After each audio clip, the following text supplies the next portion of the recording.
Have you ever complained about the cold? Well, let me take you to a place that redefines the word freezing.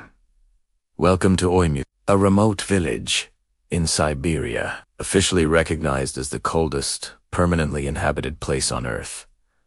In 1924, the temperature here plunged to a mind-numbing -71.2 degrees Celsius. That's not a typo. Today, we're going to explore what a typical day looks like for the 500 resilient souls who call this frozen world home. How do they survive, let alone live, when the air itself can freeze your breath? Stick around, because you're about to find out. Waking up in Oymyakon isn't about hitting the snooze button. It's a battle against the cold from the moment you open your eyes. Most homes are heated by a central heating plant that burns coal 24/7.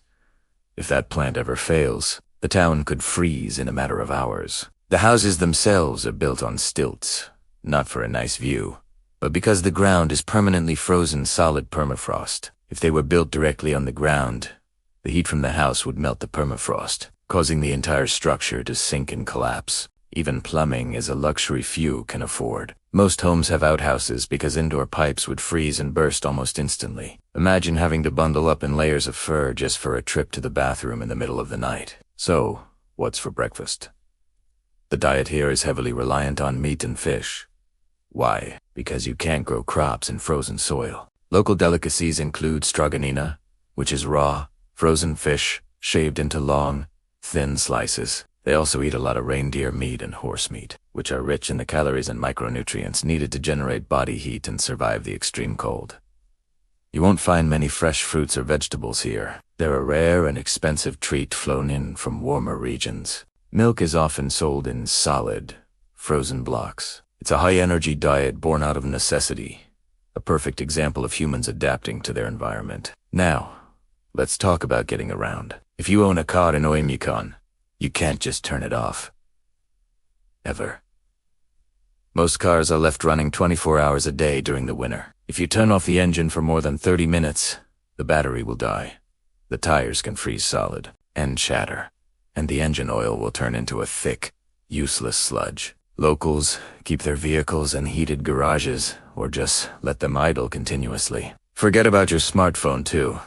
Most electronics can't handle these temperatures. The batteries drain in seconds, and the screens can freeze and crack. Here, old-school technology isn't a choice. It's a necessity. What about the kids? Do they get a snow day? Well, sort of. School in Oymyakon only closes if the temperature drops below -55 degrees Celsius.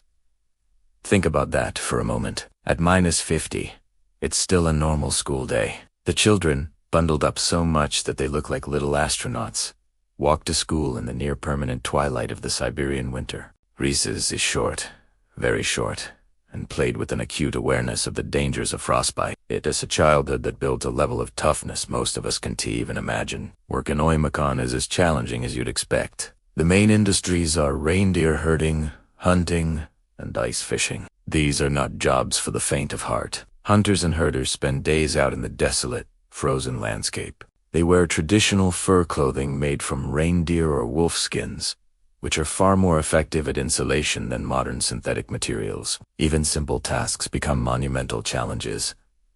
Trying to fix a piece of machinery, your tools might shatter like glass if you drop them. A simple touch of bare-skin to metal can cause it to instantly freeze and tear off. Every action requires careful planning and immense respect for the power of the cold. Despite these incredible hardships, the people of Oymyakon have a strong sense of community. They rely on each other for survival. Neighbors help each other thaw frozen pipes, share food, and look out for one another. There's a local saying that goes something like, "You don't fight the cold, you learn to live with it." This philosophy is woven into the fabric of their daily lives. They celebrate the brief, cool summer with festivals and take pride in their unique heritage. They are known as the Pole of Cold, a title they wear with a quiet, stoic dignity. Their lives are a testament to human resilience, adaptation, and the ability to find warmth and joy in the coldest place on Earth. So, what happens when something goes wrong? Medical emergencies are a serious concern. The nearest major hospital is in Yakutia, a 2-day drive away on a road known as the Road of Bones. The local clinic is equipped for basic care, But anything serious requires a long and treacherous journey. Even death presents a unique problem. Burying the deceased is a multi-day process. The ground is so frozen that it takes days of lighting bonfires to thaw a patch of earth deep enough to dig a grave. It's a somber reminder of how the cold dictates every aspect of life, and even death. As we look at the breathtaking, almost alien beauty of Oymyakon's landscape, the trees coated in thick hoarfrost, the steam rising from the non-freezing river, the diamond dust of ice crystals hanging in the air, it's easy to be mesmerized. But it's the people who are the true wonder of this place. They are not just surviving.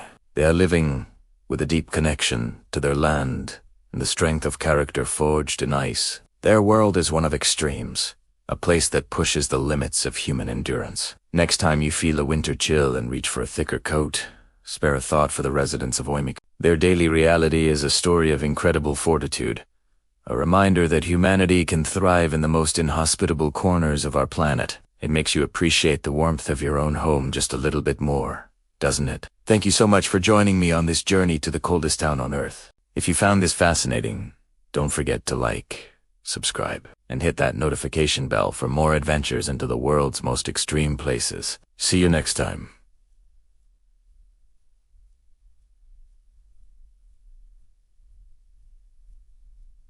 See you next time.